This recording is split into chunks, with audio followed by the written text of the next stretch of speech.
attack.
What's happening, my friends? It's Cat Sports again, back for another afternoon with the family.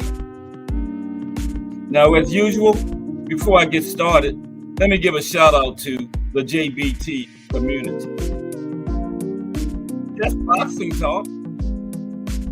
We're a group of people who just love to talk boxing. And we're always looking for others to join us. And you don't have to have a podcast. The only requirement is you just have to love to talk boxing. That's all. Miss Cass, #JBT. Al Booger, what's up, AB? Mike Mazik, how are you today, Mike? Salute to everyone. And welcome to another episode of Cat Sports, the Box Story. Today, boxing in the States, Connecticut. And you know what time it is. If it's Monday through Friday, 2 p.m., it's the Box Story, bringing you all that boxing history. Boxing is the greatest sport of them all. And that's why we love it and can't get enough of it. How is everyone today on the Thursday afternoon edition of Cat Sports, the Box Story? Today, the Boxing in the States series continues with Connecticut. Connecticut has a pretty good boxing history. The Will o' the Wisp, you see the man on the screen there, the great Willie Pep. Number 3 on the Cat Sports top 10 all-time pounders, Willie Pep, the legendary Willie Pep. Okay, right behind Muhammad Ali and Sugar Ray Robinson. Okay. Then the great Willie Pep. Yeah, that's how bad he was. From Connecticut. We're going to talk about him a little later in the show. We're going to look at a history of boxing in Connecticut, some other significant events that happened in the state, and we're going to look at some boxers that were from Connecticut. And they have this nice boxing venue up there in Connecticut that has a lot of good fights. You know, Floyd, Roy Jones, a lot of the greats fought there, called the Foxwoods or the Foxwoods Casino. We're going to talk about that too. And, you know, Connecticut Boxing Commission, which governs boxing in the state. Thursday is the Boxing in the State series, going right through the alphabet. And we're up to Connecticut. This is going to take a while. And then tomorrow, to finish off this week of boxing history, it's the profile. And this week is the Raging Bull, Jake LaMotta, whose birthday was last week. I appreciate everybody that's in the building so far. The show starts at 2:30. Give some more of my friends and my people time to get here. But yeah, like I was saying earlier in the week, we got 6 cards this week. Man, that's crazy boxing on this week. 1, 2, 3, 4, 5, 6 cards. Let's take a look at them real quick while we're killing some time here. We hope everybody's doing okay today, this Thursday afternoon. That heat wave, I don't know about where everybody else is at, but that heat wave broke a little up here in Maryland today. Yeah. Stepped outside this morning, was waiting for that heat to hit. It was like, wow. Humidity dropped dramatically. And that's a good thing. Maybe we're going to be in for some nice cool days. But it's still July. I've got a little ways to go, but it feels a lot better today. But yeah, 6 cards this week. We are going to be busy as boxing. Okay, we got a card. We got 2 cards tomorrow, Friday. One from Indio, California, Alexis Rocha. Santiago Dominguez, his lines that one. Okay. It's a big card, a lot of fights on it. And then we got one from Caracas, Venezuela. Carlos Canizales, Ivan Garcia Balderas. Headlines that one. And then we got, that's 2 cards Friday, right? We got 4 Saturday. Wait a minute. Tomorrow is the 19th, right? 2 cards tomorrow. July 19th, Indio, California, Caracas, Venezuela. And then Saturday, July 20th, we got 4 cards on the schedule. Got one from Tokyo, Japan, Junto Nakatani. I think it's 3 title fights on that card. Junko Nakatani is putting his WBC bantamweight title on the line against Vincent Aspilabio. All of these fights are down in the lower weight classes. What's up, BN Boxing News? In the building, salute. BN Boxing News. Big time. JBT people are rolling in. Many more of them will be here by 2:30. The salute BN Boxing News.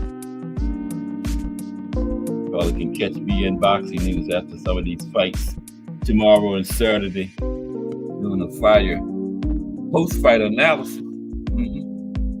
BN Boxing News. But yeah, Tokyo, Japan. Kosai Tanaka is putting his WBO junior bantamweight title on the line against Jonathan Rodriguez tomorrow. Yeah, Saturday. And then we got a Rico Cano versus Anthony Olasquaga. I don't even know why I touched that last name. But this is for the vacant WBO flyweight title. So 3 title fights on that card. Yeah. And then the second card Saturday is from Birmingham, England. Zanhini back in the ring. Salute Ace. Ace in the building. What's up, Ace?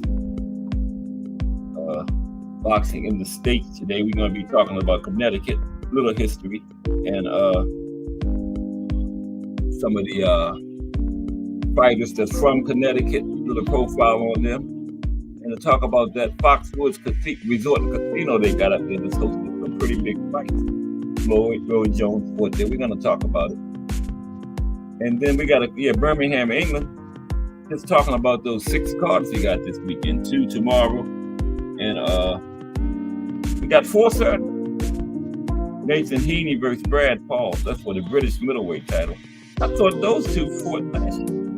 But Liam Davies is back in the ring. A nice women's fight, title fight. Chantel Cameron is for the vacant WBC women's interim junior welterweight title. Chantel Cameron against Ihai McAlad. I know that's wrong. But Chantel Cameron back in the ring. And then we got one from Tampa, Florida. If you count the Jake Paul card. Yeah, Jake is fighting, of course, Mike Perry. But a couple of good women's fights on the card. Amanda Serrano back in the ring, taking on Stevie Morgan. I don't know if Amanda's, she still has 3 of those belts because she dropped the WBC. I don't know if her titles are on the line. It didn't say. Shadeja Green back in there. This is her first fight since that loss to Fran Chon last year. You know, I had picked Shadeja like a lot of other people, but Shadeja didn't let her hands go like she normally does against Chon.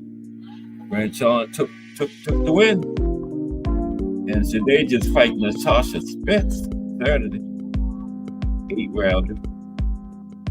And that's not it. We got a couple more. Julio Cesar Chavez Jr. Okay. See, they didn't have the Jr. on there before. I was wondering if that was the Julio Cesar Chavez. That's Jr. Are you ready to say? Julio Cesar Chavez Sr.'s back in there. I might get there and get me a bag. He almost old as me, but that's Jr. Okay. I thought so. And they added that to it. That's there. 6 rounds light heavyweights. They're on the Jake Paul card. Just Do Boxing in the building. What's up, Just Do? And Mike Rhyme. What's up, Mike? Mike Rhyme in the building. And Just Do Boxing, The Voice, coming up at 4 p.m. today in the building. Salute. Just talking about these cards. We got 6 cards this weekend. Just touching on them a little bit. Yeah, talking about the Jake Paul card. Shadeja back in there against Natasha Spence. Julio Cesar Chavez Jr. See, they didn't have Jr. on there first. I was wondering if that was the Julio Cesar Chavez, but no way. That man is almost 60. Yeah, I was going to see if somebody would sign me if they let him get back in the ring. You know, he's around the same age. But I don't have the experience he has. Anyway, yeah. But then we have another card Saturday too from England. What's my place? No, Australia. But there's one from England too. Queensland, Australia, and finally London. This is like the big one of the weekend. Joe Joyce, the Juggernaut, and Derek Chisora, heavyweight. I've been looking forward to that one. 12 rounds. Yeah. The Juggernaut, Joe Joyce back in there. Hard hitting Joe Joyce. That man hits almost as hard as Ernie Davis. You know? So he's taking on Derek Chisora. It should be a pretty good fight. 12 rounds too. And that's this weekend. 6 cards. Wow. So we are going to be busy as boxing fans. Oh, excuse me, no. Joe Joyce is next week. July 27th. I got a little bit of here, but I've been looking forward to that one. Joe Joyce and Derek Chisora. Yeah. There's got to be some kind of title eliminator or something. We just a couple weeks away from the big August 3rd card, too. Bud Crawford and Madrimov. A lot of people picking Madrimov. Yeah. But I think Bud is going to do it, you know. Yeah. I got Bud stopping him. He's going to do his little download. First fight at 154. And Bud will figure him out and get him out of there.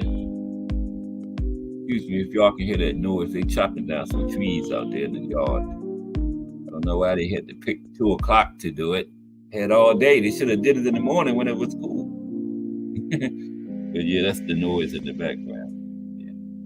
Yeah. There's some big trees out there that's got to go, I guess. So they're out there taking care of them. But yeah, 6 cards this weekend. We are going to be busy. Too bad it wasn't a Pro Box week. That would have really been something.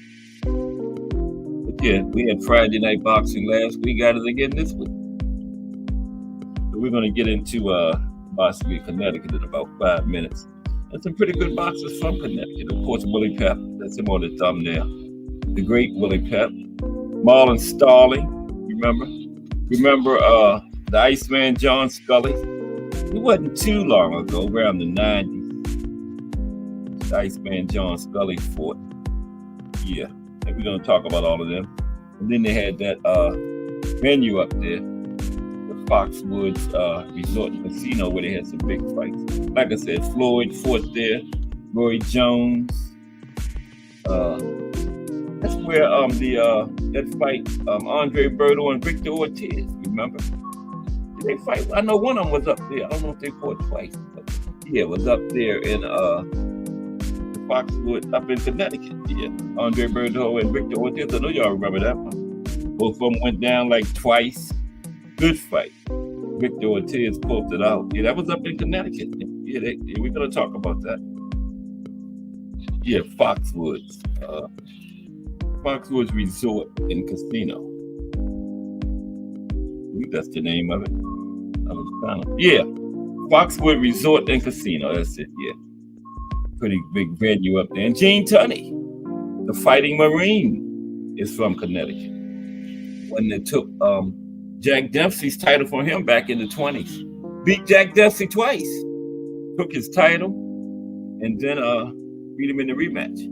In the famous long count fight. You remember that one where Jack Dempsey knocked Gene Tunney down, but Jack wouldn't go to the neutral corner. They said fight Jack through the fight, but I could understand him not going because that neutral corner thing was put into place because of Jack Dempsey, right? And that was the first fight that it was in effect. Normally, a fighter could just stand there over top of the other fighter while the referee counted. But that fight in 1927 was the first fight when the referee started sending the fighter who scored the knockdown to the closest neutral corner. So Jack, since it was the first fight, Jack may not have been used to it and just didn't go right away. So it wasn't necessarily thrown, but a lot of people say he stayed there to keep the referee from starting the count to give Gene Tunney time to get up. But still, if the referee had started the count right away, that don't mean he would have counted Tunney out. But, as long as the referee not counting, why get up, right? Get all the recuperation time you can get. So, yeah. But that was Gene Tunney. He's from Connecticut. He was born in New York, but he grew up in Connecticut, Greenwich, Connecticut. So I included him. While he was doing his career was going on, he was living in Connecticut. So, Gene Tunney. A lot of good fighters from out of there. Austin Rice. Remember Marlon Starling had that little step. How that little prance, like a horse take that first step. He had that kind of step he would take when he was after he reset. Yeah, Marlon Starling. Yeah, we're gonna talk about all these guys in about 5 minutes. But everybody okay this Thursday afternoon? Right back up on another weekend. These weeks go by so fast. And D1, his big 55-inch color TV is on the way. The winner of the raffle, D1. And that's what the brand was. But it's 55 inches and it's color TV, just like we advertised. And it's on the way to him. Yeah. So he was the winner. So it's on to the next one for the JBT. Yeah. Maybe you'll win the next raffle. Next raffle is for the 2025 Dodge Ram pickup truck to the winner. No, just kidding. Yeah. But we'll have something going on. And you can always just donate, Don't have to be a raffle or anything going on. You're donating to a good cause. Helping out this fire JBT organization. There's the cash app right there. We're getting ready to be right there. $1, $2, $200, $1,000, whatever. the Senate, $ JBT Network, all capital letters, #1. And we will appreciate it. Okay? It's going to a good cause, a great organization.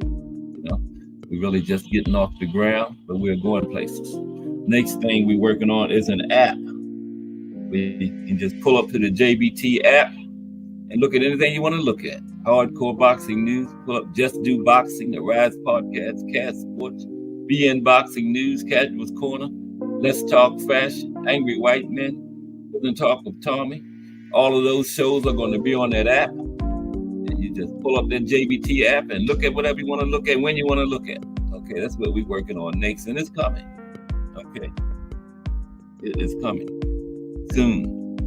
And also the Cash Sports calling line is coming soon too. Probably in a matter of weeks. Right outside. All that noise, but it's all good. We work through it. The Cash Sports calling line is coming, where we can be taking calls now. And then when the subject of the show ends, drop the link or take calls. Yeah. Upward mobility. That's what the JBT is all about. Upward mobility. Doesn't have to be 50 steps, right? Just take a half a step as long as you're going up. That's what we're doing over here. The meet and greet was very successful this weekend. I didn't make it, but it was still very successful without me. Remo and Aunt McQueen on Casuals Corner covered it Wednesday. There's another, not Casuals Corner, Let's Talk Fashion, another fire Let's Talk Fashion out there too. Yeah. And the weather is heating up again, and the boxing is hot. There's a couple weeks on that big Bud Crawford, Badgermo, Pitbull, Rayo. I think David Morrell is on it, right? His first fight at light heavyweight. Morrell said, Benavidez, you're not getting away from me that easy. Benavidez went to light heavyweight. Morrell, so did David Morrell. I say put the young guy in there. A lot of people say he's not ready for Benavidez, but he say he's ready. Only one way you're going to find out, in the ring. You know? Put him in there and see if he's ready. Okay? I think he is. I would pick Benavidez in that fight, but I don't think he would walk over top of Morrell. I think Morrell will give a good accounting of himself. I think he's ready. And I wouldn't be surprised if he came out of it with the win. I hope everybody enjoyed that corruption in boxing show yesterday. Yeah, that was brought to you by DJ Rush. And yeah, we touched on the mafia's involvement and these corrupt judges, because it's not bad judging, it's cheating, it's corruption. Because they're watching the same fight we are watching, and they see what's going on in the ring. You know, that Oshaki and Conceição decision was determined before they even made the ring walks. All Conceição had to do was make it to the cards, and he was getting the win, right? And the Barfather had his crooked hands all over that. The Barfather been corrupt for like 50 years. So, you know, and nothing new to him. Fixing fights. He fixed the George Kambosos Maxie Hughes fight. Now this one, I was always referring to the George Kambosos and Maxie Hughes when I talked about corruption, but now I got another one. Conceição and Oshaki. Yeah. And Oshaki said if he get the rematch, he said the judges are not going to have anything to do with this next one. He said Conceição is going up out of there. So yeah, I hope he gets the rematch. Fight like that, he deserves a rematch. Bruce Gas, Cannabis, Education, Entertainment, TV is in the building. Salute Bruce Gas. Right in time, because we get ready to start in a couple minutes. But salute to Bruce Gas, Cannabis, Education, Entertainment, TV in the building. Yeah, that's the same Bruce Gas as Bruce Gas, Boxing Gas, and more. That's his new channel. Yeah. And that is the perfect person to educate you on cannabis is Bruce Gas. Bruce Gas sitting up there with that big old ball, smoking like a chimney. Salute, Bruce Gas. How are you today, bro? Good to see you. Always good to see Bruce Gas in the building.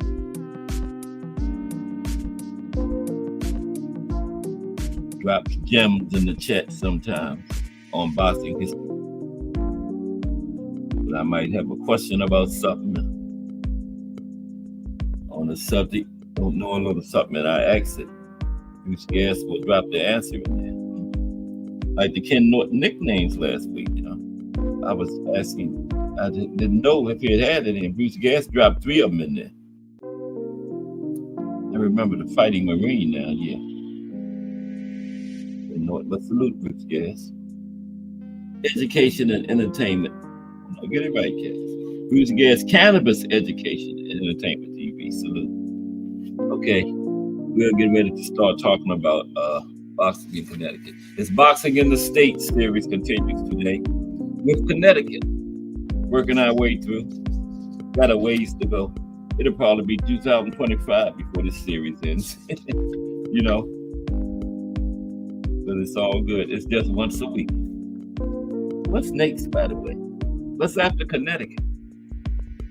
I should find out before the show starts. I always do this. Then we're going to start. We're going to find out what's next week after Connecticut. Anybody know? Is it Delaware? Or is it another C? Okay, here we go right here. After Connecticut is Delaware. Yep. Delaware is next week. Mm-hmm. Okay. But this week is Connecticut. Yeah, I was right. Delaware. Okay, let's go. Let's go with the show. Boxing in the States, Connecticut today. I wish that phone would shut up, making that noise. Man, they are making some noise out there. They cut down some trees out there. And they just started they started right around the same time I started. The hottest part of the day, you would have thought they would have wanted to do it like 6, 7 o'clock this morning, right? But I think before 7, they got that law where you can't have construction equipment and stuff going before 7. I think it is. So yeah, they could have started at 7, not at 2. But it's all good. Trees got to go. At least they'll be gone. Okay. Got a little slide display, but that starts up when we get to the part about the profiles and stuff. Anybody see that opening I got? Do you like it? D4 the win in the building. I show a few old fights, and I got the commentators talking, but YouTube hasn't given me any kind of strike or anything, so I guess it's okay. They would have said something by now because I've been playing it all week, right? Yeah. Salute D4 the win. We're getting ready to start talking about boxing in Connecticut. And at the end, if we run short, I'm going to go over the rank. We haven't went over the rankings in a while, the rankings in all the divisions. Go over them today at the end. I do that every now and then, just, keep abreast of what's happening in our sport. Boxing, the greatest sport of them all. Okay. So let's talk about boxing in Connecticut. How's everybody today? Up on another weekend? Y'all ready for those 6 cards we got this weekend? 2 Friday, 4 Saturday. Amanda Serrano back in action. Shadeja in her first fight since she dropped that fight to Fran Chon last year, remember? I had picked Shadeja for that one too. But she didn't let her hands. She didn't fight like she normally fights in that fight against Fran Chon. I don't know if Fran Chon neutralized her or what, but Shadeja wasn't herself. She was kind of timid like in that fight, man. And damn. I just knew she was going to beat Fran Chon, but she didn't. So I went against my homegirl, Fran Chon. And Fran Chon is from Baltimore. Miss Cass had Fran Chon. Yeah. And I was wrong, but I didn't bet her. I don't bet Miss Cass anymore, no. Oh, you like it, Mike? Okay, appreciate that. Mike said it's dope. Appreciate that, Mike. Oh yeah, Mike, I got that coming up next Wednesday too. Earl Hargrove, Earl the Pearl Hargrove from Philly. That profile you gave me. Yeah, that's next Wednesday. Yeah, next Wednesday will be brought to you by Mike Magic once again. Earl the Pearl Hargrove. Yep, he gave us a good one last time, so we'll see. Haven't really looked into Earl too much yet, but by next Wednesday it'll be ready. The boxing in Connecticut today. I gotta get my place marked. Yeah, sometimes you can't. You ever not been able to read your own handwriting? That happens to me all the time. But here we go. I'm gonna do my best. I got a pretty good handwriting, I think. But boxing in Connecticut. Now, in the early 1920s, amateur boxing was common in Connecticut cities, right? And there were some good amateur fighters from the state around that period who went on to become world champions, like Kid Kaplan and Bat Battleino. We're going to talk about both of them when we get to the profile portion. Okay, Kid Kaplan and Bat Battleino. Now, several young men from the Bristol, Connecticut area tested their skills in the professional ranks without any amateur experience at all. Sammy Lawson, Rocky Segrito, Al Matera, and a few others. And large crowds began forming in Hartford, New Haven, Waterbury, and Bridgeport, among other large towns, to witness these fights. Now, weekly boxing cards came to Bristol, Connecticut in 1927 at Muzzie's, and they were filled with crowds between 3,000 and 5,000 fans. They had to have the popular New Departure Band usually precede the fights with musical selection. And matchmaker Rocco Pilati of Hartford, Connecticut, he did the pairings for these cards, right? And the boxers were only allowed to fight one time per week, but they would change their names using an alias and come back, of course, and fight more than one time a week, right? Yeah. And Rebel Carpenter, he was the deputy boxing commissioner in that area for 8 years. And he said that he never stopped the fight from happening. But from time to time, he would take the boxing licenses away from a fighter who couldn't handle the poundings in the ring. Now, interestingly, boxers up there in Connecticut around that time, generally, they didn't know the amount of money they were competing for. And at the end of the fight, they were paid whatever management and promoters had worked out with the opponent's side. In addition, some towns had fights between local fighters. And through the years, these local fighters learned how to throw punches at one another without leaving serious damage, because these weren't big fights. And a lot of them were training partners. So they learned how to throw without doing too much damage to each other, right? Now, Connecticut has a rich boxing history, from amateur boxing in the 1920s through the era of legendary International Boxing Hall of Famer, the Will-o'-the-Wisp, Willie Pep, or maybe a nod to more recent decades when arenas filled with local fighters like Hartford's Marlon Starling, Wallingford's Sean Malone Jr., and Hartford's the Iceman, John Scully, were in the ring. Yeah, I know that because Starling fought around the 80s, and the Iceman, Scully, he fought like in the 90s, not too long ago.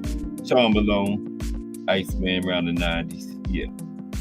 Now, but Connecticut may not have equal status with New York City or Las Vegas in terms of being a fight capital. But the Nutmeg State, that's what they call Connecticut, the Nutmeg State, they have produced 5 Hall of Famers, and the Foxworth Resort Casino located in Mashantucket, Connecticut. Mashantucket, Connecticut. They hosted many other sports' greatest fighters and fights over the past 2 decades. Bear with me for 1 second. Yeah, because their pronunciation was bad. like I sometimes do. I'm going to let y'all pronounce it for yourself. Martian Tucket. There we go.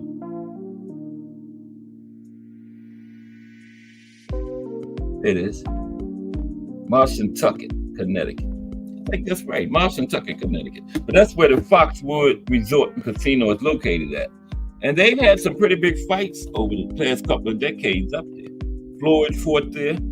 Roy Jones has fought there. Now, the number one Foxwood fight of all time was held on April 16, 2011. It was promoted by DeBello Entertainment. And it was selected as the 2011 Ring Magazine and the Boxers Writers Association of America Fight of the Year. Yeah. And it was a defending champion, Andre Berto, came in at 27-0, and he went up against challenger Victor Ortiz. Victor came in at 28-2 with two draws. That was just in 2011. A lot of people remember that. And it was for 12 rounds. They each got knocked down 2 times, and Ortiz won a hard-fought decision. 114-111, 114-112, and 115-110. And he took the WBC welterweight title away from Berto in that fight. Yeah. Now, a close second place was the 2003 Boxing Writers Association of America Fight of the Year. And that was future Hall of Famer, James Lights Out Tony. He came in at 65 wins, 4 losses, 2 draws. Well, that might be his final record. 65 wins, 4 losses, 2 draws. He won a 12-round decision over reigning IBF Cruiserweight champion, Vasily Giroud, right? And Lights Out and Giroud. Remember that one? That was in 2003, right? And the action started days earlier at the pre-fight press conference, okay? A skirmish broke out. Tables were turned over, and glasses were thrown between the two camps. And the animosity continued between the two fighters and their respective camps, right up to the final bell. And Giroud came into the fight undefeated. He was 31-0. And he started out fast, but he faded. And he got knocked down in the final round, okay? And Tony walked out of there with the title. Everybody remember that one? Lights Out Tony against Giroud.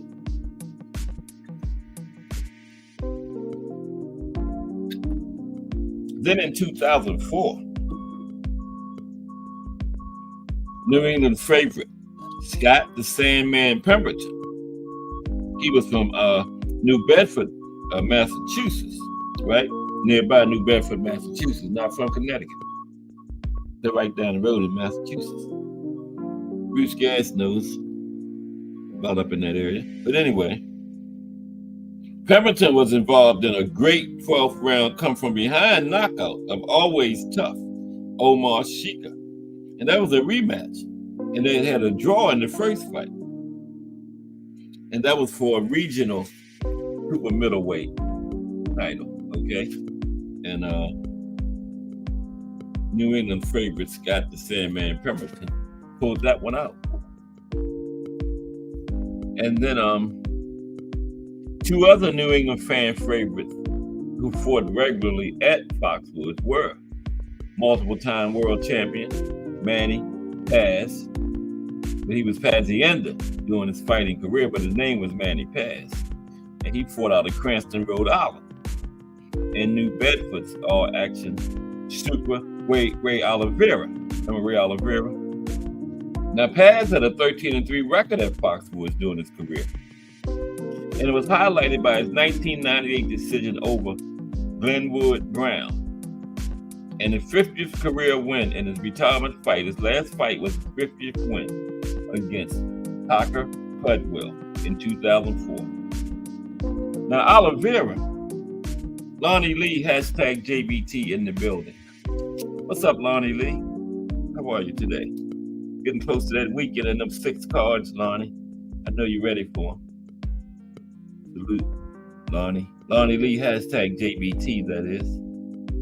Okay. Boxing in Connecticut today, Lonnie. All right. And we were talking about this some fights at the Foxwoods Resort in Casino. Foxwoods Resort and Casino in Connecticut. Okay. Big time venue up there, hosted some big fights.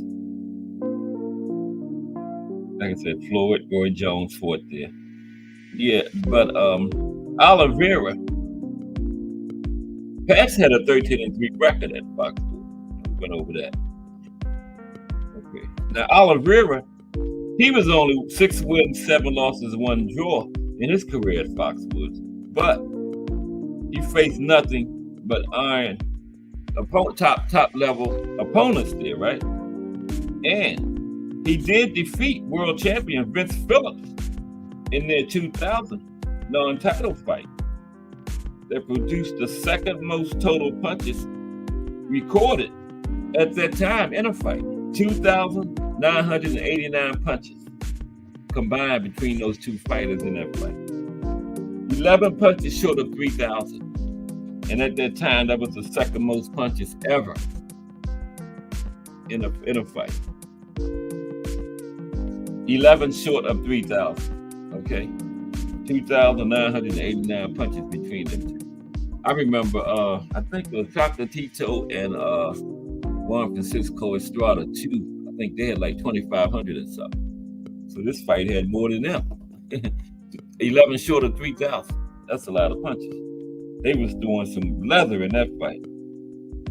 Now, Brazilian boxing fans always turned out in force when countryman Acilino Popo Freitas fought at Foxwoods, primarily because of the large Brazilian community in Connecticut. Now, Freitas fought there 4 times, all in lightweight world title fights. He defeated Zahir Rahim and Arthur Gregorian, and he lost to Juan Diaz and Diego Corrales at the Foxwoods. Yep, lost to those 2 guys. Now, other great fights at Foxwoods include future world middleweight champion Andy Lee coming back from the brink of possibly getting knocked out to stop Craig McEwen in the 10th round, and that was in 2011.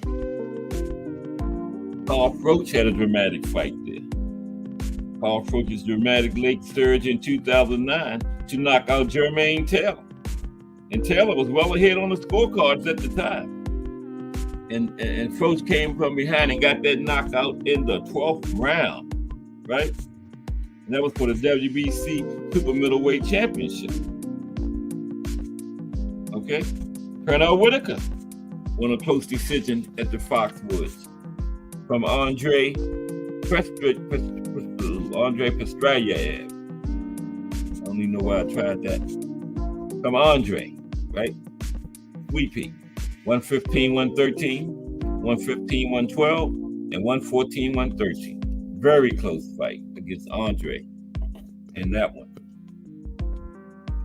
Yeah, I'm gonna have to go back and look that one. I never saw that fight. Here's Andre right here. Peestry.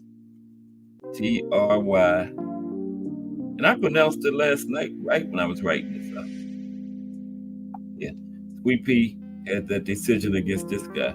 Pestrayev, I guess. Pestrayev. Right? And that was in 1997. And that was a WBA title eliminator. But guess what? Sweet Pea got the decision that night, but it was later ruled a no decision due to Whitaker's failed drug test. Okay? Sweet Pea came back positive. So the fight was changed to a no decision. Ike Corte, he overcame 2 knockdowns to successfully defend his WBA welterweight title against Jose Luis Lopez in 1997. Now, Corte was originally awarded a win by majority decision, but A scoring error was discovered, and the fight was later ruled a majority draw. Yep, so that's another one that got changed. Sweet Pea's decision was changed to a no contest because he failed the drug test. And then Ike Corte was given a majority decision. But after the fight, they found out it was a scoring error. And it was ruled a majority draw.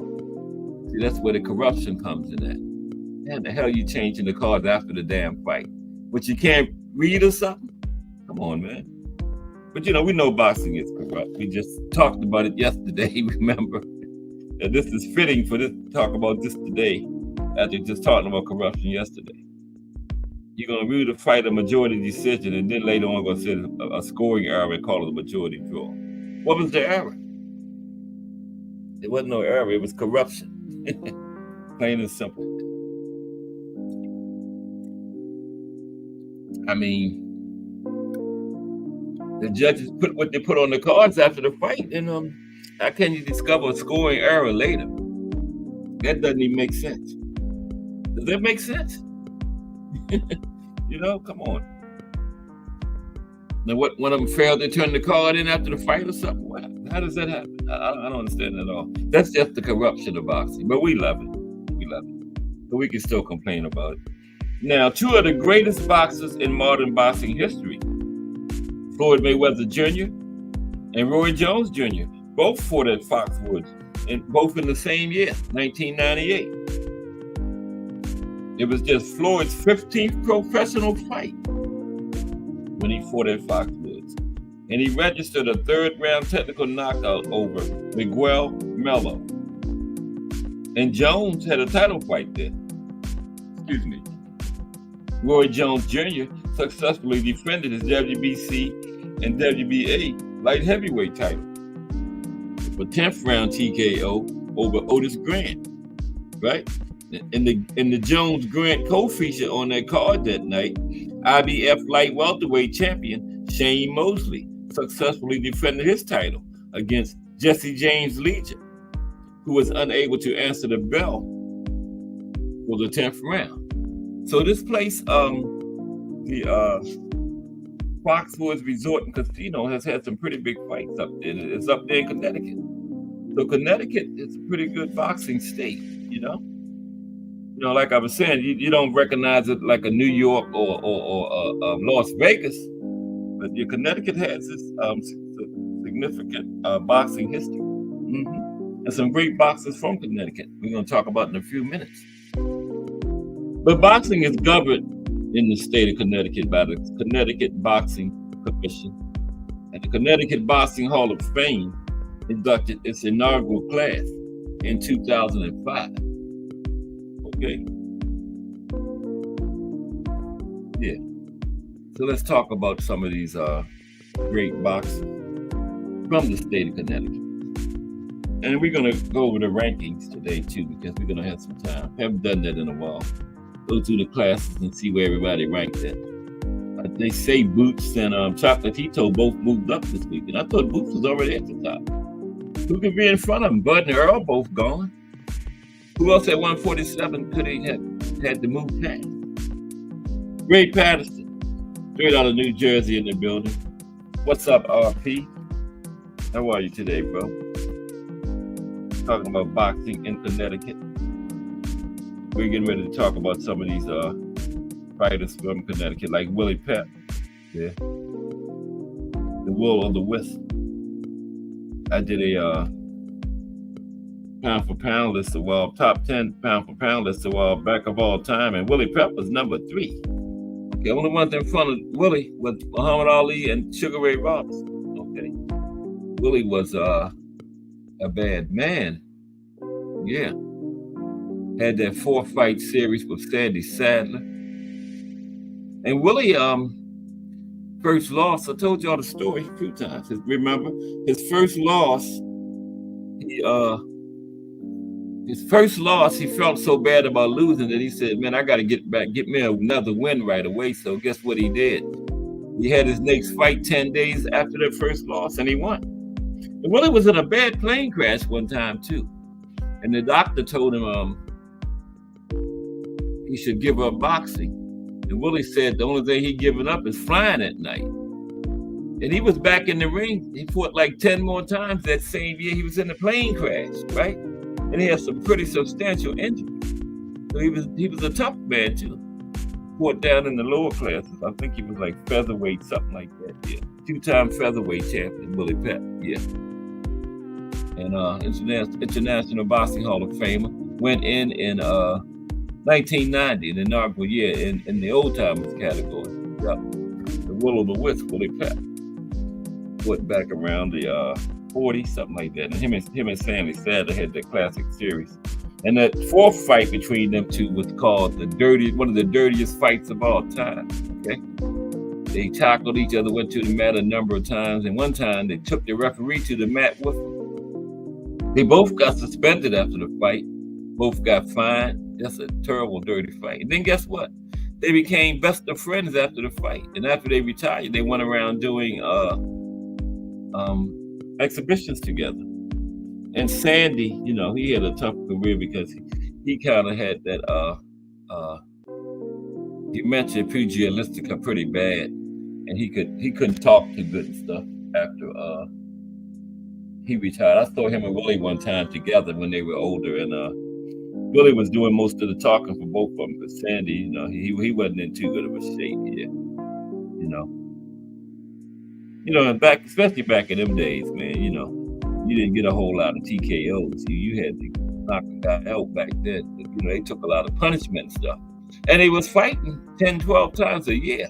Like I just said, Willie Pep fought twice in 10 days. So, they fought, Jake LaMotta fought 3 times in 1 month. He fought Sugar Ray twice in 3 weeks. And then a couple weeks later, he fought somebody else. So, yeah, that's how they fought back then. So, yeah, those guys, man, yeah. But Willie Pep, Willie Pep, he is Connecticut's all-time greatest boxer. Born in Middletown, Connecticut, and he lived most of his life in Rocky Hill, Connecticut. He fought between 1940 and 1966. He had a 26-year career, okay? And he was a 2-time featherweight champion. He was known for his speed, finesse, elusiveness, and great defense, okay? When they talk about Floyd and Sweet Pea, defensive fighters, Willie is, for anybody that don't know, Willie is up in that category, like a Floyd and a Sweet Pea when it comes to defense fighters, okay? And he's considered one of the best fighters of the entire 20th century, okay? He had an epic 4-fight rivalry with Sandy Sadler, and he finished his career with a record of 229 wins, 11 losses, 1 draw, 65 knockouts. Yeah, you heard right. 229 wins, 11 losses, 1 draw, 241 fights total, 65 knockouts. So I guess it's safe to say that Willie wasn't a power puncher, 65 knockouts in 241 fights. But he was inducted into the International Boxing Hall of Fame in 1990 into the old timers category. What's up, Thomas Hill? Salute Thomas Hill in the building. Thomas Hill hashtag JBT in the building. How are you today? Well, how's the weather out there in California? It broke here in Maryland, T Hill. It broke this morning, the heat wave did. Low humidity today. You out there in California, it's probably still about 1,000 degrees out there. But salute Thomas Hill. Good to see you. Okay, yeah, we are now talking about some of the fight. Next is who's next? Like I told you, I can turn the music off and hum if you want me to. It's up to y'all. Just let me put a thumbs up in the chat if you want me to turn the music off and hum. Or put a thumbs down if you want to keep hearing the music. Okay, Gene Tunney is next. Yeah, there's Gene Tunney. I got mixed up. Like I said, I can't read my own handwriting sometimes. There's Gene Tunney. He beat Jack Dempsey twice. That's him and Jack right there. Yeah. But Jack was still so much more popular than Gene Tunney. Jack was one of the most popular athletes, period, in the 20s. One of the big five. Babe Ruth, Bill Tilden, Red Grange, Bobby Jones. All those guys were athletes in different sports. And Jack was the most popular of all of them. They called them the big five of sports back then. Babe Ruth in baseball, Bill Tilden in tennis, Bobby Jones in golf, and Red Grange in football, Jack in boxing. But Gene Tunney beat him 2 times, so yes, he did. Now, Gene Tunney, they called him the Fighting Marine too, before Kid knew it, right? And he was from Greenwich, Connecticut, right? All these are fighters from Connecticut. Beat the legendary Jack Dempsey twice, okay? And Gene competed from 1915 to 1928. He had a 13-year career. He held the world heavyweight title from 1926 to 1928. He took it from Jack Dempsey in 26, and he defended it successfully against him in 27. Held it till 28. And he also had the American light heavyweight title twice, between 1922 and 1923. Now, Gene Tunney was a highly technical fighter.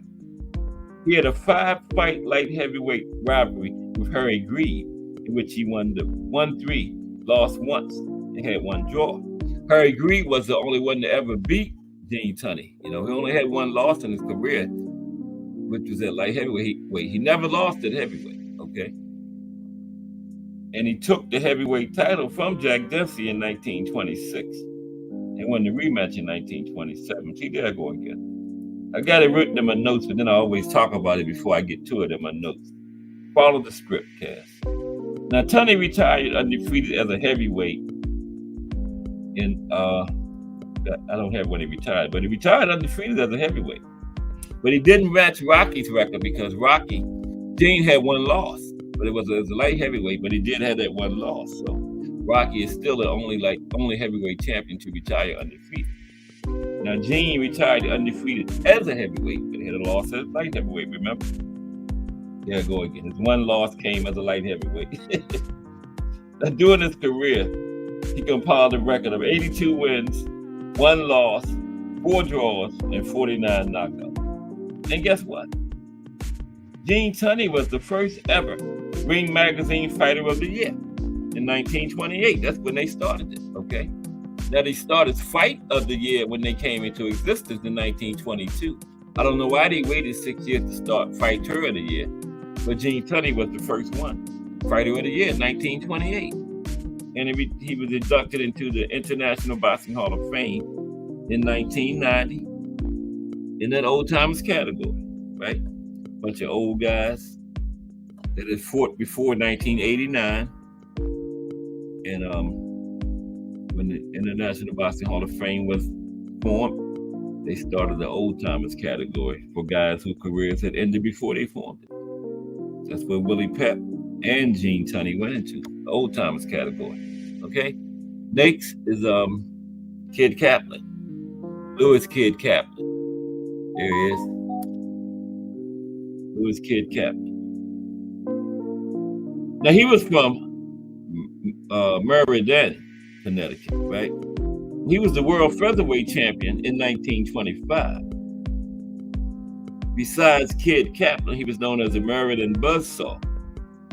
He was a rugged, pressing boxer who possessed tremendous stamina. He was a Russian immigrant who settled in Connecticut with his family at a very young age. Now, he finished his career with a record of 107 wins, 22 losses, 13 draws, 27 knockouts. So I guess he wasn't a power puncher either. 142 fights. Excuse me, just 27 knockouts. He was inducted into the International Boxing Hall of Fame in 2003. So he didn't go into the old timers category because it took him another extra 13 years to get in. But he's in there. Okay? The next one is Maxie Rosenbluth. Oh, yeah, it wouldn't be right if I didn't do that. Went the wrong way. There's Kid Kaplan. There's Maxie Rosenblum. Maxie Rosenblum, okay. Now, he was a professional boxer, actor, and television personality.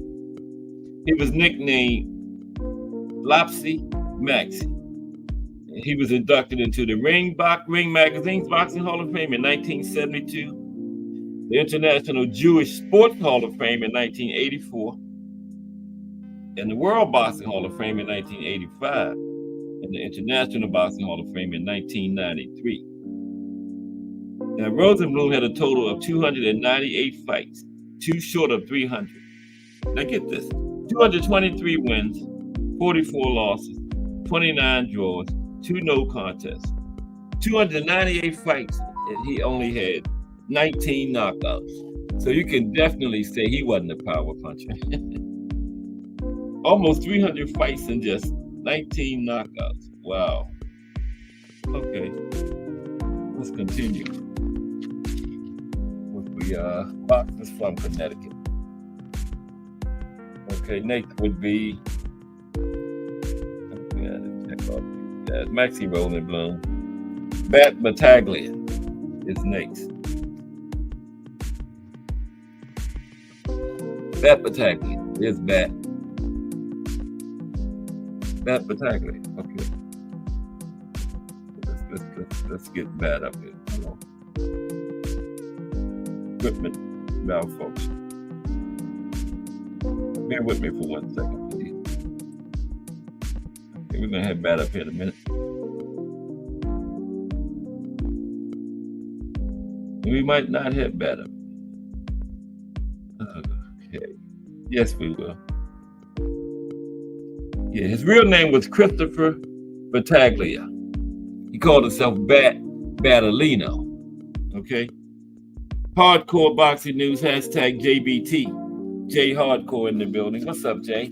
Talking about boxing in Connecticut today. We're at the part where we're looking at some fighters from Connecticut. Covered the great legendary Willie Pep, who was number three on the Cash Sports all-time pound for pound top 10 list. Willie Pep is number 3, right behind Muhammad Ali and Floyd. No, Muhammad Ali and Sugar Ray Robinson. Willie Pep is number 3. Bad man. Yeah, Willie was a. It is Willie right there. That ain't Willie. That done messed up. I probably will never get back to where I want to be. I can't find it. Uh-oh. Messed up. Oh, well, forget it. We'll go back to Bat, right? I don't even know where Bat is now. I think that's Bat. Nope, that ain't Bat. Well, we'll find him. But anyway, we're on Bat Battaglia, right? Jay, you made me mess up. Okay, he called himself Bat Battolino, right? And all these guys are from Connecticut. He's from Hartford, Connecticut, Bat Battolino. Real name was Christopher Battaglia. And he was the world featherweight boxing champion from Hartford, Connecticut. He had 88 total fights during his career. He won 57 of them, 23 by knockout, lost 26, and he had 3 draws. He was managed by Hyde Maley and Lenny Morella. And he is in the International Boxing Hall of Fame. Went in 2003. Okay? Now bear with me for a minute. I gotta find out where I was at. Showing off. No, I don't know nothing about technology. And then messed up. That's what you get. Stay in your lane. No. Okay, next is we're just talking about some fighters from Connecticut right now. After that is I know how I'm gonna find where I'm at though, because I got a woman in it. Abe Holenderski. All I gotta do is find her.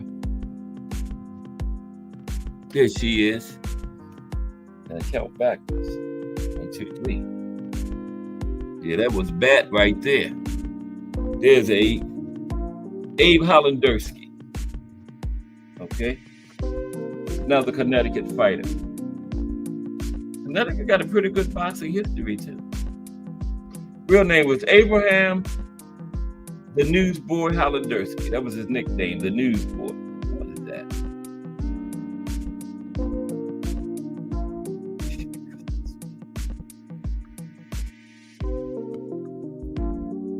Man. Abraham the Newsboy Holodursky. This is keep coming up.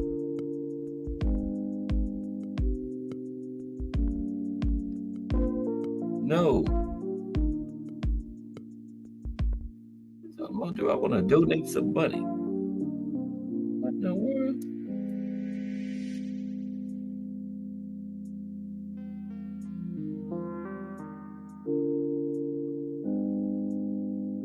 Okay, here we go. Abe the Newsboy Holodursky. He got that. So we've asked you a couple of times that you want to donate. Wow. No. Donate to the JBT. Now he won the Panamanian national heavyweight title when he defeated Californian Jack Ortega in 9 rounds in Panama City, May 30th, 1913. Right? He was also an American congressman. He was in the Navy. So very pretty versatile guy. Abe the Newsboy Holodursky, originally from Russia. Okay. Abe the Newsboy Holodursky, but he grew up in Connecticut. Next is Mosey King. Mosey King.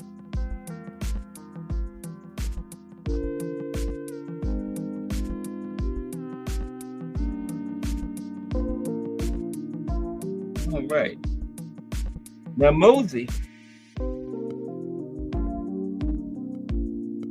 was a New England lightweight boxing champion, right? And he became an assistant boxing coach at Yale in 1906. He was also Connecticut's first boxing commissioner. He served from 1921 to 1923. Okay. Next is, oh Lord. Next is Amelia Moore. There's Amelia. Amelia Moore. The next boxer from Connecticut that we're going to cover. They say he takes the name. So you never been to Connecticut? Hey, me neither. I have neither. Nope.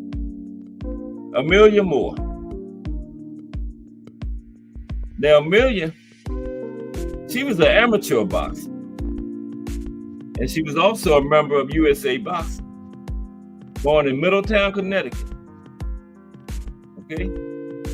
But she grew up in Western Maine. That's where she began practicing martial arts at the age of 7 years old. Okay? And she began training as a boxer while she was in high school.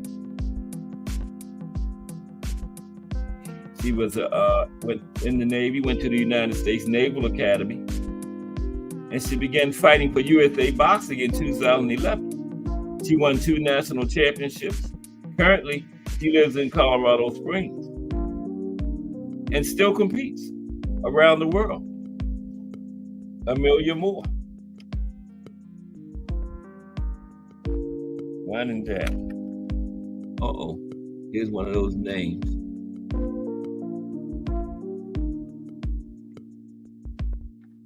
Matt Remillard. That's Matt on the left there. Matt Remillard. Don't forget, tomorrow the profile this week is the Raging Bull, Jake LaMotta. Matt is from Manchester, Connecticut. Okay? Now, he won the regional North American Boxing Federation featherweight title in 2009. And he won the WBO, NABO featherweight title in 2010. And he lost both titles to guess who? Mikey, I Thought I Saw Something Garcia in 2011. And that was his first loss.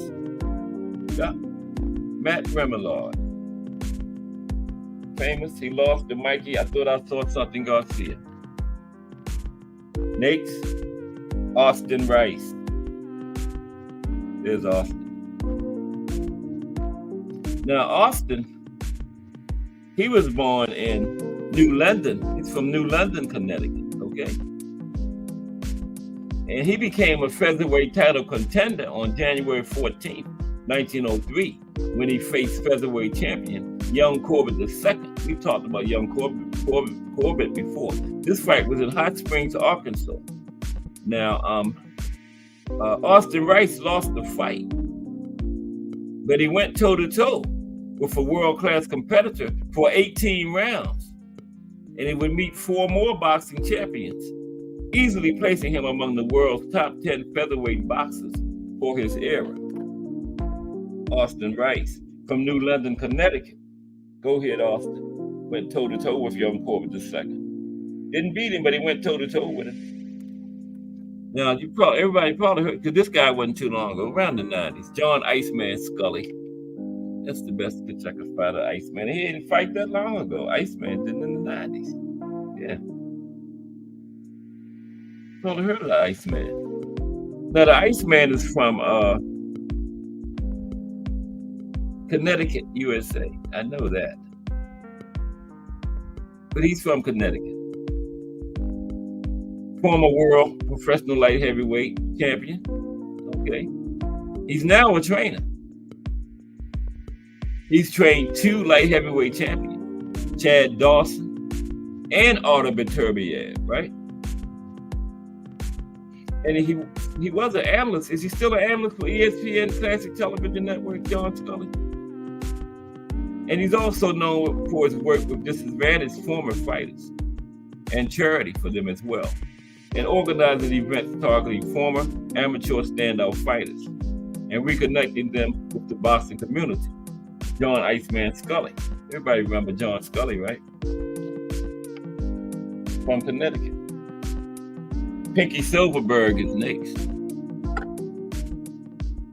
There's old Pinky. Pinky Silverberg. We're winding down. I think I'm gonna go over the rankings a little bit, and then I might put the link into. We'll see. There's Pinky. Pinky Silverberg. Now, Pinky, he was born in the Bronx, New York, but he lived in Ansonia, Connecticut. Okay, that's where he was at for the majority of his boxing career. Now, he briefly held the National Boxing Association World Flyweight title in late 1927. And of course, the National Boxing Association was a predecessor of the World Boxing Association. Remember, we talked about that. It became the World Boxing Association in the 60s when boxing was starting to go so international. Yeah. Tim Layton, what's up, Tim Layton? And Melanin Queen 27 in the building. Oh, Jay says he take the blame. Okay. Tim Layton and Melanin Queen 27 in the building. What's up, family? Good to see y'all today. Melanin Queen said yesterday she let D1 win the TV. That was nice of you, Melanin. Very nice. It's on the way to it. 55-inch color TV. I forgot the brand. Got it written down somewhere. But it's a 55-inch color TV on the way to somewhere up there in New York. You got the exact place where D1 lives at. Somewhere up there. So Maryland to New York shouldn't take too long. Like Jay was saying, they got stores up there, so it's probably coming from a store up there. They might get it today. Who knows? He'll let us know. But salute Melanin Queen 27 and Tim Layton. Salute. Pinky Silverberg. That's Pinky up there on the screen. Now, Pinky, he was a Connecticut-based boxer, and he briefly held the National Boxing Association flyweight title, late 1927. Now, he had an efficient defense, right? He was only knocked out once in his career, and that was by Willie LaMorte in 1926. Managed by Johnny Herman, Lou Anger, and Joe Smith. Now, he had problems with his hands, and they were often broken during his career. And that hampered him in many of his boxing performances. Pinky Silverberg, born in the Bronx, New York, but he lived most of his life in Ansonia, Connecticut. Okay. Wrong sidecast. Marlon Starling, last but certainly not least. Marlon Starling. We all know him. He had that little stallion step after he would reset. He'd take that little step. No Bruce Gass, remember? He had that little stallion step. After he would reset, he'd come forward, he'd take that little jump step. Marlon Starling. He's the last one. Now, Marlon Starling. He was from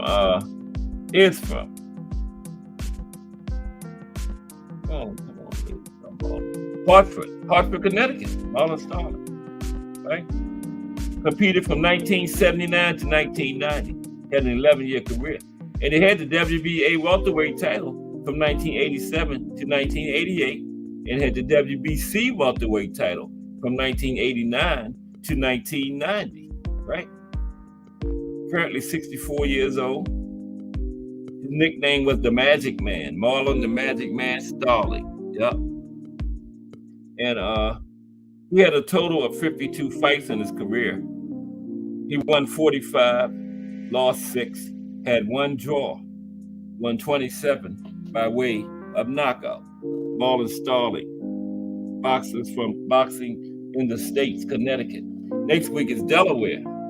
And tomorrow is the Raging Bull himself, Jake LaMotta. Don't miss that one. That's going to be good. Jake, had those 6 fights with Sugar Ray. And like I say, very misleading.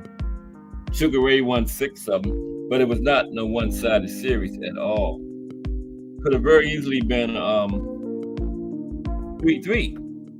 Because they gave Jake the second one. I thought he won the third one too. Because that was the one where they fought 3 weeks later, remember? And remember, Jake fought Sugar Ray twice in 3 weeks, and then he fought another guy 2 weeks after that. So he fought 3 times in 1 month. And I thought Jake won the second one, the third one, and the 5th one. I've seen all 6 of them, but they didn't give them to him. Jake said they gave the third one to Sugar Ray because he was going in the Army the next day. That's what he said. So Sugar Ray had enlisted, and he fought Jake the day before he went into the military, and Jake said that's why they gave him the fight. I think Jake eventually went in the military too. Should have went sooner, Jake, like the next day after that fight. Maybe Sugar Ray wouldn't have got it. But yeah, I thought it was 3-3. But it was 5-1 Sugar Ray, but very misleading. That was a very competitive series of fights. That last one, the St. Valentine's Day Massacre, where Sugar Ray was just piecing Jake up and Jake just wouldn't go down. If you're faint of heart, don't watch that one. That was brutal. But Jake told Sugar Ray after the fight, at least you didn't knock me down. But he got beat up pretty bad. That's why they called it. It was on February 14th, 1950-something. And that's why they call it the St. Valentine's Day Massacre on Valentine's Day. And it was a massacre, too. Yeah. Let's look at these rankings right quick. We haven't did that in a while. Okay. See what's going on. They say Boots moved up, but moved up from where? Who was in front of him at welterweight? Bud and Earl is both gone, so who else would it be in front of Boots at welterweight? It said Jerron Boots Ennis moved up, but moved up from where? He should have already been at the top, right? That's what I would think. Very interesting. But at the top of the heavyweights, they got Usyk, I agree with that because he beat Fury. They the top 2, right? And he beat Fury, so yeah. But they got Anthony Joshua number 1. Usyk 2. Fury 2. Zhilei Zhang 3. Jared Anderson 4. Wow. Ajit Carbajal 5. No Wilder. Philip Hergovich 6. Fabio Wardley 7. Daniel Dubois 8. Justice Hooney, 9. No Wilder. Damn, they done did my boy bad, man. Wilder ain't even in the top 15. Wow. Damn. They don't even have Wilder in the top 15, man. Which one is this? I'm not using this. They done pissed me off already. Let me find another ranking. Surely the man is one of the top 15 heavyweights in the world. Well, he done lost back-to-back fights. That was Box Live. I'm going to use ESPN. I didn't like that. They don't even have Deontay in the top 15. What y'all think about that? Yeah. Man.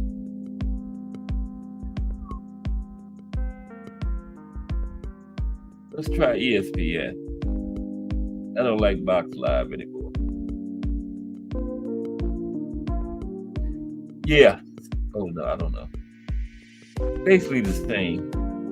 They don't have Wilder in there either. Wow. Everybody done just dropped Deontay like a hot potato. Cruiserweights, Jai Apatow is one.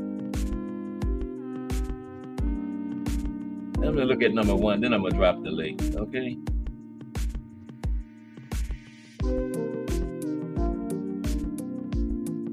Light heavyweight. Bivol, I agree, because Beterbiev got hurt. So, yeah, Bivol is number 1. You know who's super middleweight? Canelo Alvarez, of course. Number 1 fighter at middleweight right now is Janibek. I agree with that. The number 1 fighter at junior middleweight is Sebastian Fundora. Okay. Number 1 at welterweight currently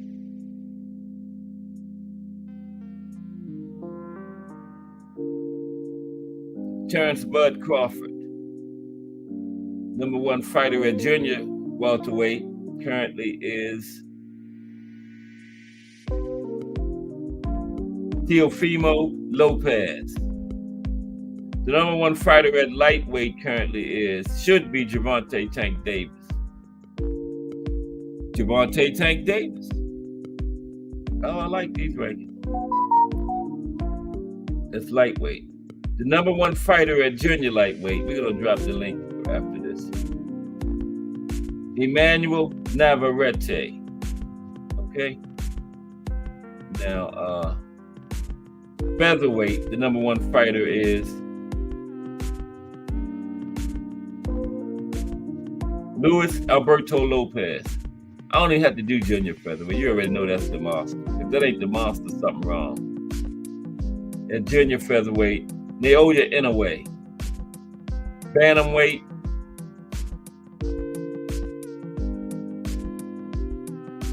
Junto Nakatani. He got a fight coming up this weekend too, I believe. Yeah, I think Nakatani fights this weekend. We have 6 cards this weekend, right? Y'all know that, right? 6 cards. Junior bantamweight should be Bam, because he just beat Estrada. Yep, it's Bam.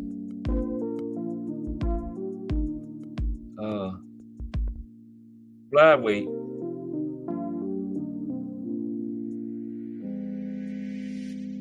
I would say, I can't think of the kid's name I was thinking about. No, not Sonny Edwards. But they got Sonny Edwards. I was thinking about Martinez. And then the lower classes. Junior flyweight, Kenshiro Taraji, and then one more, 105. Strawweight, Shinshiro Chijiaka. Okay, I'm gonna put the link in since we got a little time today. But we got a lot of time to chop it up today. Usually we don't have much time. Let me put the link in there for my peoples. Anybody want to chop it up? Put it in. See what's going on. What's up, Tim Layton? Well, Tim just greeting Lonnie Lee.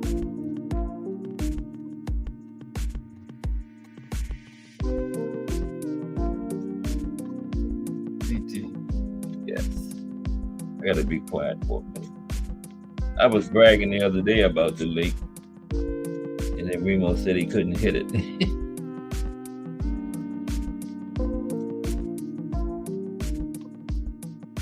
But how's everybody? I appreciate everybody rocking with me as usual. We got a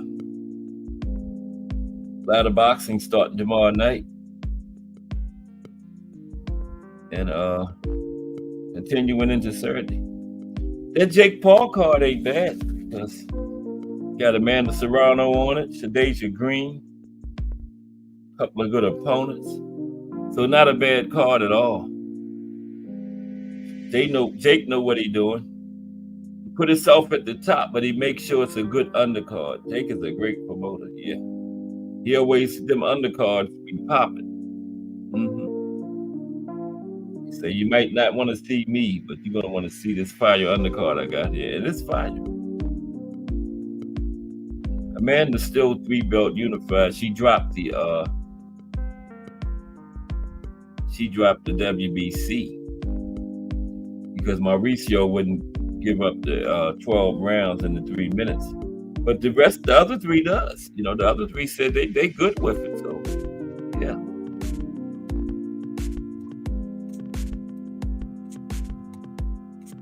The WBA, IBF, and the WBO, yeah. And Jake, I told you, Jake had a prospect fight on his last card for 4 rounds. But it was 3 minutes. It sure was. Yep. It was 3 minutes. And remember what Jake did on the card where Amanda got hurt? She was the main event that time, and then she got hurt. He put himself at the top, and he still had the card, all the other fights, but he gave everybody a refund. So they got their money back, and he still got to see fights. Now, Bob Father, Oscar, Eddie, and them, he wouldn't have got nothing back. Bob Father would have been like, you still got the card, so I'm not giving you an effing penny back. Yeah, but Jake gave a 100% refund, man, back to the people, and still put the card on. Only Amanda wasn't on it, but still had fights. So yeah, I get Jake his props. Not as a boxer, because I think he should be fighting boxers. Leave those MMA guys alone. You're a prospect, fight some other prospects. But the first time before the real boxer, he got beat. So Jake said, no, I'm not fighting no real boxers no more. And it wasn't even a good real boxer, Tommy Fury. But the first real boxer Jake beat, other than the YouTubers and MMA people, he got beat. So Jake said, nah, I done lost my I'm not losing no more. They went back to this guy fighting tomorrow. I don't know what he is, but he's not a boxer. I do know that much. So no, I don't support Jake as a boxer, but as a promoter, yeah. He's doing a great job as a promoter, I think. You like that, Tim? I think he's doing a great job as a promoter, though. But he needs to get in there with some boxing. You know what I mean? Yeah. He was supposed to fight Rockman's son, but it fell through. God, what happened? He was saying something about Rockman's son was the weight wasn't right or something, but it wasn't even time for the weigh-in yet, Jake. You know? He just didn't want to fight him. That would have been his first loss, because that was before the Tommy Fury fight. And then he fought Tommy Fury. Man, I was worried because he dropped Tommy Fury in that last round. I said, oh, no, they're going to give it to Jake, and now he done beat a real boxer. Oh, man, we are in trouble. But the judges got it right. They gave it to Tommy. He did a lot early in the fight, yeah. But when Jake dropped him in that 8th round, I said, oh, no. He done messed around and beat a real boxer. Real boxer / Tommy Fury, that is. But still, you know, he called himself a real boxer. Jake was like, oh, man. But Tommy pulled it out. Yeah. But tomorrow is Friday. Friday is a big day in the JBT. You know, we got Friday night hangout and the Angry White Men tomorrow.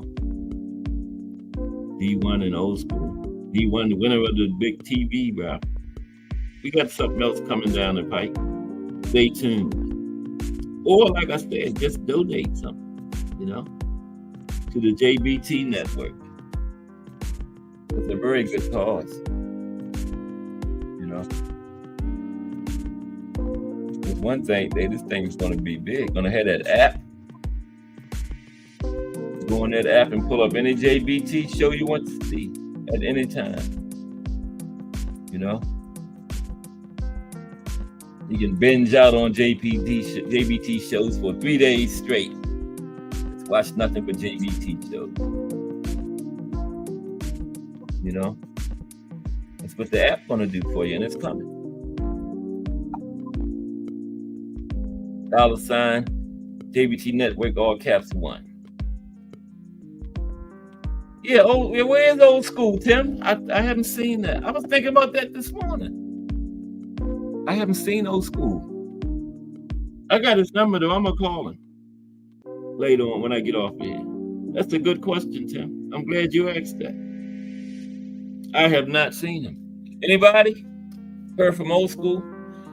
I don't think he's been in any of the chats lately. I hope he's okay. Yeah, down there in New Orleans. He was on their show last week, wasn't he? But that was, that was like a week ago. So they got one coming up tomorrow. D1 would know. I'm sure he communicates with him on a regular basis. And we're only a couple of weeks away from that big August 3rd card, Turkey Alley Sheik's first card in the United States, right? Coming up August 3rd, Bud Crawford and Madrimode. All those people picking Madrimode, like BVO. And then when Bud knocks him out, they're going to come back. I knew Bud was going to win it. But you hate when people do that. They pick a certain fighter, and then when they lose, they act like they never even picked the fighter. You know, you look at them cockeyed, like, well, last week you were saying. I hate that. But they do it all the time. I should have kept on with the ranking. I can always go back. What y'all think about Boots' performance last week? That low blow, man. Woo-wee. He had that man crawling. Oh, man, I know that hurt. I would have told the ref 5 minutes. I need about 15 minutes, man. Abernethy was crawling. I don't mean to laugh. He was crawling across the mat.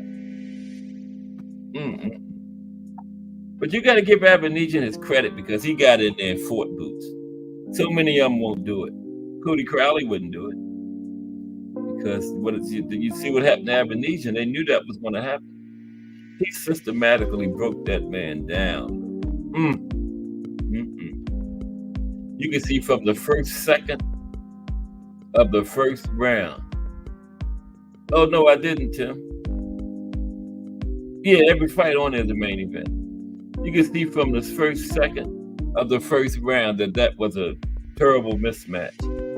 And Boots and Abernethy had no business being in the same ring, but they can't find nobody else to fight the guy. So it's not Boots' fault, No one will fight him.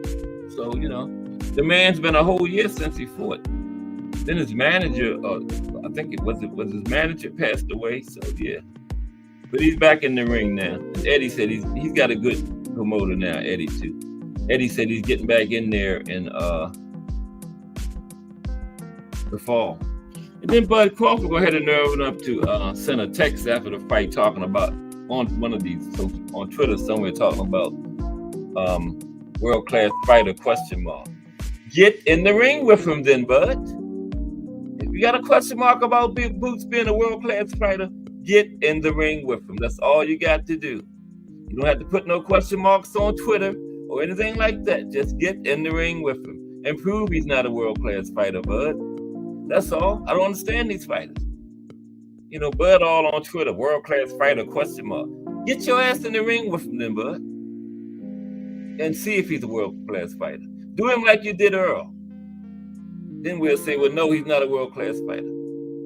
But this Twitter and all this nonsense on Twitter, stop that, man. They need to ban these fighters off Twitter, man. Ban them. Like Shakur. Oh, man, they cooked him on that one podcast. I forgot the name of it. It is what it is, or something like that. They cooked Shakur, man. I like Shakur, man, but they cooked him. Ooh. That was brutal, man. That was brutal. It was bad. Yeah. So these fighters, man, yeah. Or either before you send your tweet out on Twitter, have somebody look at it first, and give you some advice whether to send it or not. Because Bud, that was very stupid. He got his boots to world-class fighter, question mark. Get in the ring with him then and prove it. Like I said, get in there and do him like you did Earl. Okay? We're talking about it on Twitter proves nothing. Y'all supposed to be fighters. Get in the ring, man. If you don't think the man a world-class fighter, there's only one way to prove that he's not. Right? Only one way. In that squared circle. Get in there and beat him down. Show that he's not on your level. Don't talk about it. Be about it. Right? Be about it. Otherwise, shut the hell up. Simple as that, man. I'll fight you, Bud, with a baseball bat and my 38 in the other hand. Tear your ass up.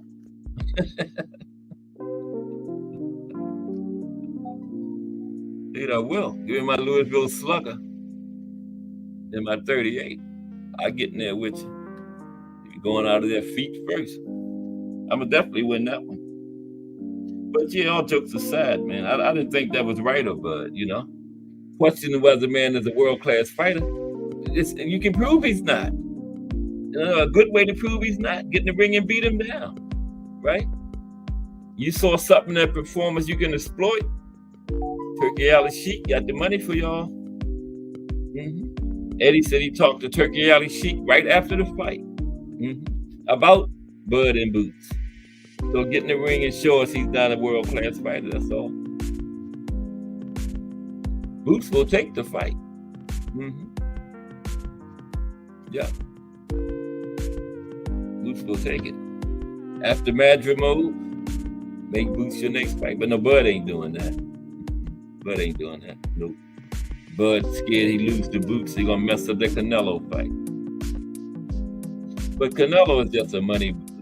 Bud can't beat Canelo. Now, if Bud went from like couple fights at 54, couple fights at 60, go to 68, I give him an excellent chance. But just jumping through weight classes, I give him no chance of beating Canelo. None, zero, nada.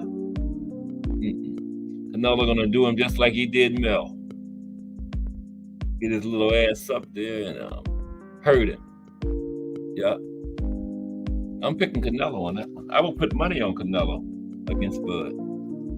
And if Bud went through, like the guys used to do in the old days, weight class by weight class by weight class, I give him a chance, an excellent chance then. But just jumping up one fight at 54, then go to 68 and fight Canelo, no, ain't gonna happen. He can't hurt Canelo.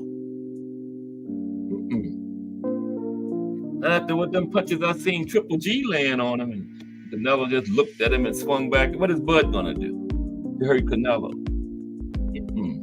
Canelo got one of the baddest chins in history. Nope. And little Bud Crawford ain't going for no 147, one fight at 154 to no 168 and beating Canelo. No way. I don't think so. I will put money on it. If they fight, I got Canelo.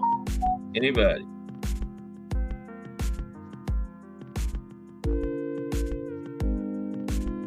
Oh yeah, Tammy said hopes to fight Philly again. Yeah.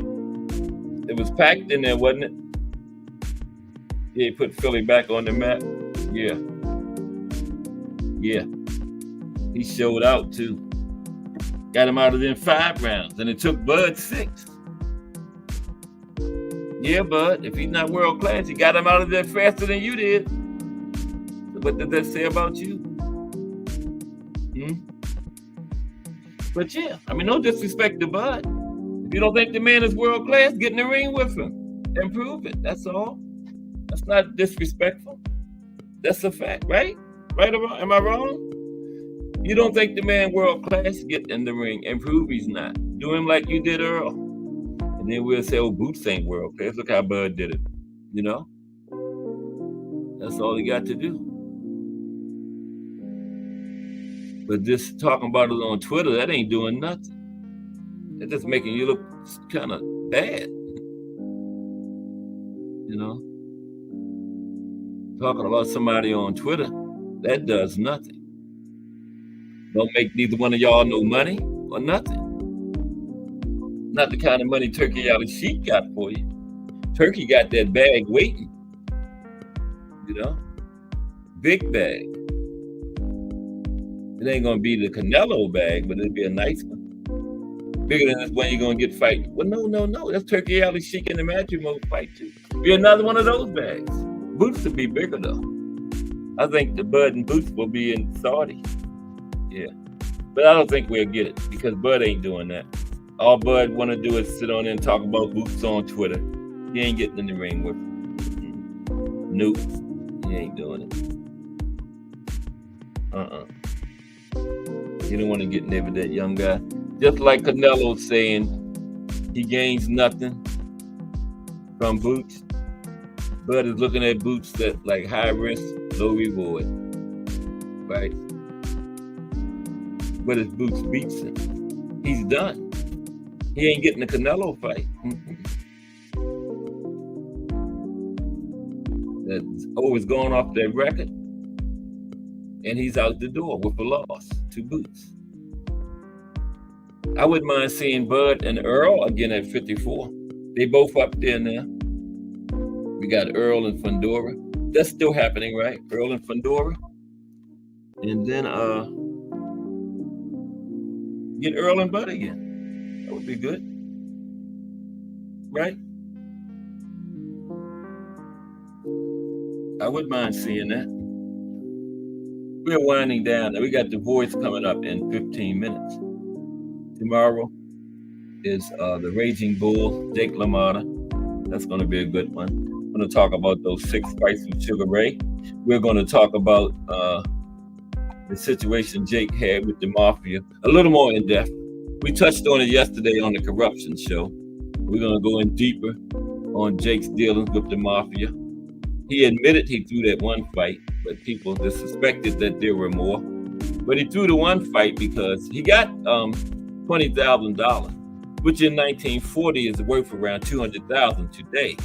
But he said the main reason he threw the fight was because they were denying him a title shot.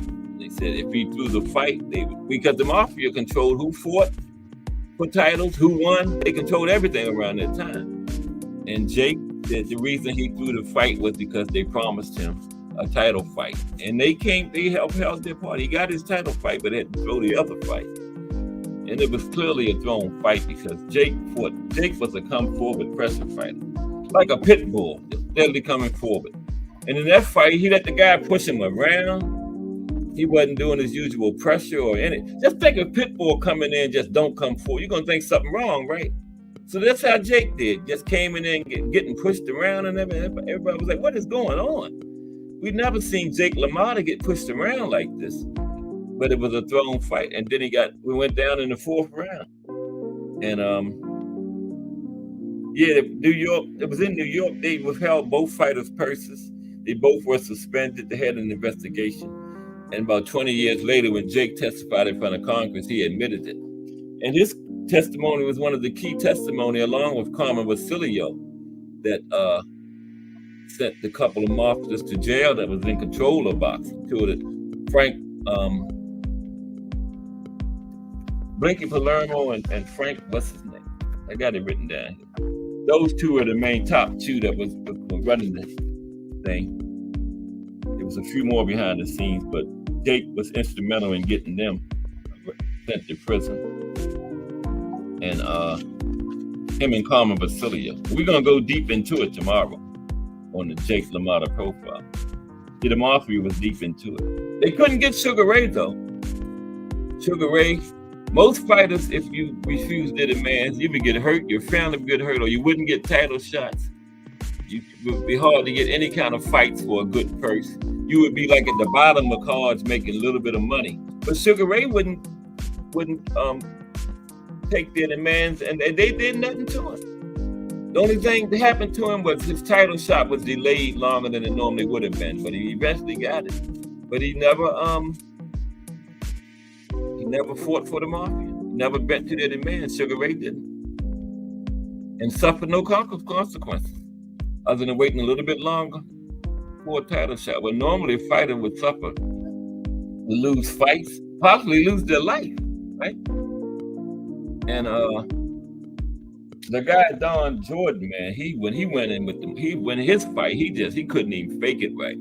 He went in there and went down in the first round and wouldn't get up, and it was so bad that the referee called it a no contest because he said the guy didn't even hit you hard enough to send you down. The referee during the fight said this. Wouldn't even rule it a knockdown because he said the guy didn't hit you hard enough to knock you down. That's how bad that was.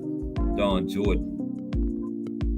But what happened when they got fed up with the mob? This one manager had made a deal with him, and he reneged on it, and they beat him up so bad, almost killed him, put him in the hospital.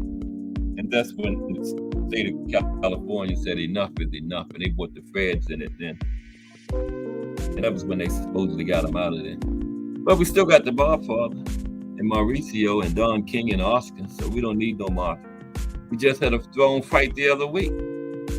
This is my go-to one now. Not Maxie Hughes and Cambosos anymore. It's O'Shaquie and Conceição now. And O'Shaquie said if he gets the rematch, they ain't got to worry about no judges. O'Shaquie said they're not even going to need no judges at ringside. Conceição is not going to see the 12th round next time. Because this one was clear that O'Shaquie, all he had to do was make the fight was his. That was already prearranged. I'm still trying to find this man's name and write something. Damn. I know Blinky Palermo was one of them. And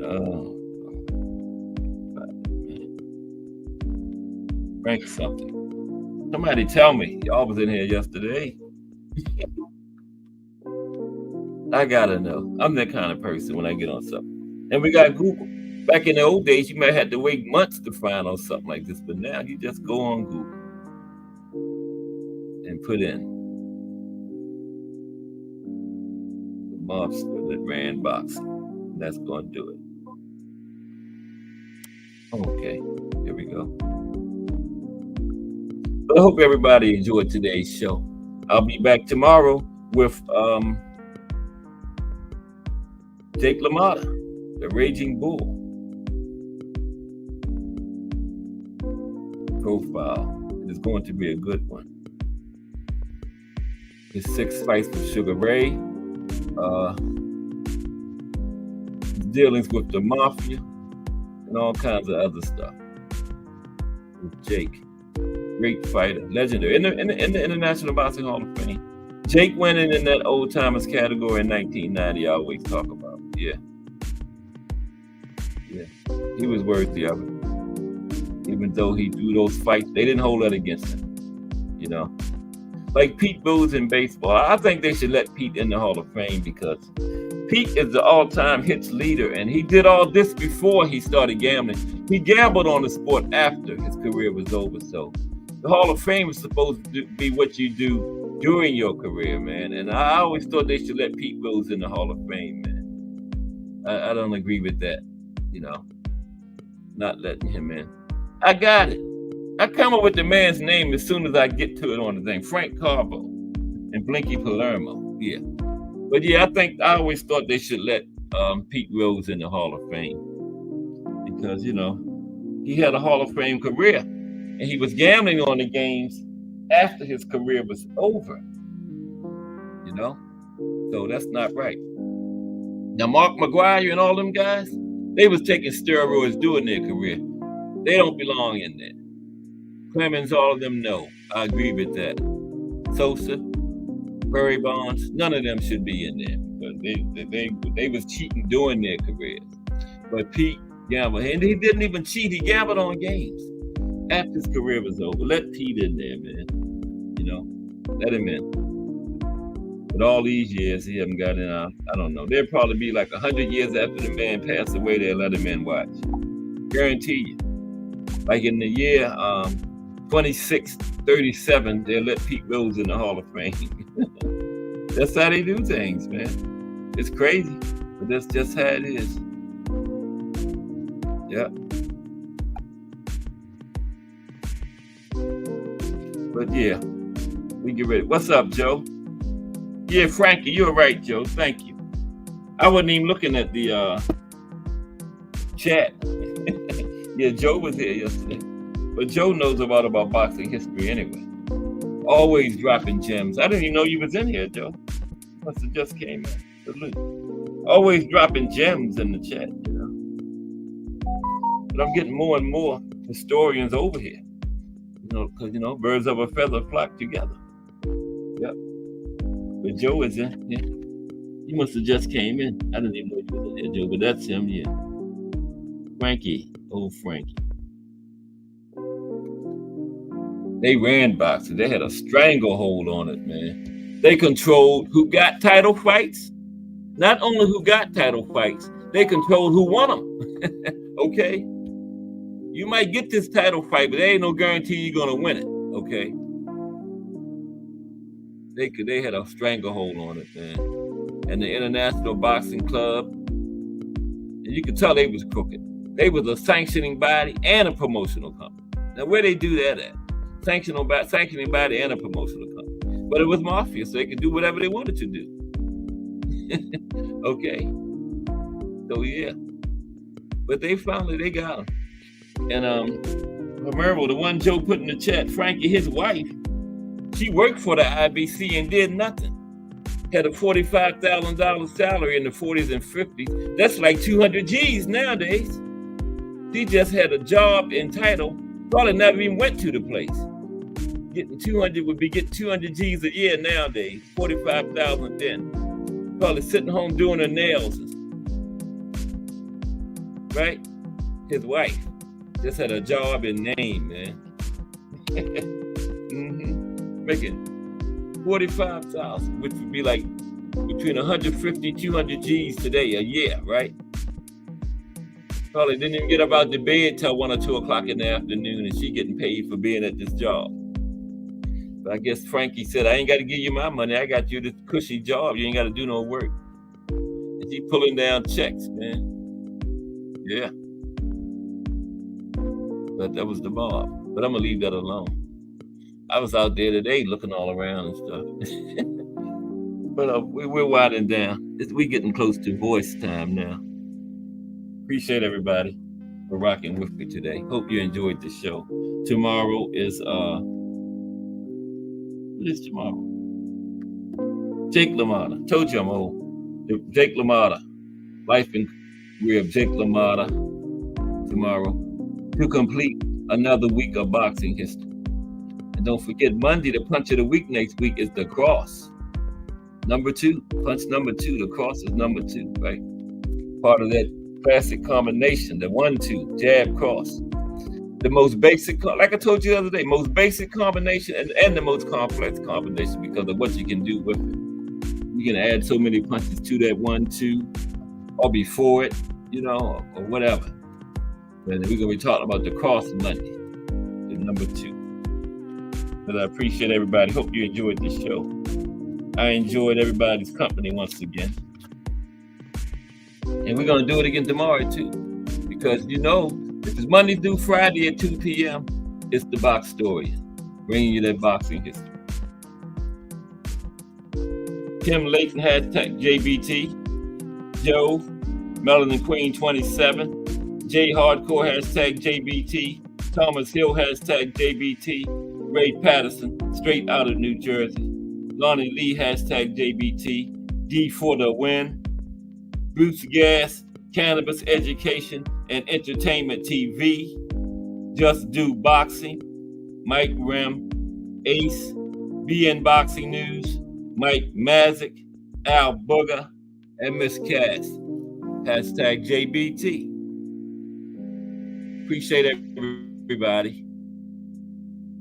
Everybody enjoy the rest of the day. Just do boxing straight ahead. This is Cass Sports. I'm out of Dodge. Have a good one.